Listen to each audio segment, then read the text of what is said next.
विधीनुसार बाळाच्या कानात नाव आत्याने सांगून झालं होतं, पण ते फक्त बाळालाच माहिती होतं. आता इथे आम्ही सर्वजण नाव काय आहे या उत्सुकतेमध्ये उभे होतो आणि आता तो क्षण आलेला आहे नाव रिव्हील करण्याचा. आणि वहिनी आणि दादा आता इथे नाव रिव्हील करत आहेत आणि तुम्ही इथे बघू शकता खाली शंकराची पिंडी आहे. म्हणजेच ऑफकोर्स नाव काहीतरी शंकरावरूनच असणार आहे किंवा ज्या व्यक्तीवरून ठेवलं आहे ते शिवभक्त असणार आहेत. आणि खरंच सांगते, खूप उत्सुकता होती सर्वांना नाव काय आहे काय आहे. आणि बाळाचे आजोबा बघा किती खुश आहेत ते.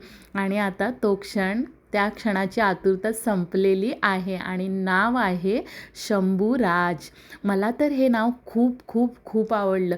तुम्हाला कसं वाटलं हे मला नक्की कमेंट करून कळवा. आणि बारशाचा पूर्ण ब्लॉग मी अपलोड केलाच आहे, तोही जाऊन बघा. आम्ही काय काय मज्जा केली बारशाला, काय एन्जॉय केलं, सर्व म्हणजे मी तुम्हाला दाखवलेलं आहे त्या ब्लॉगमध्ये, ते नक्की जाऊन बघा.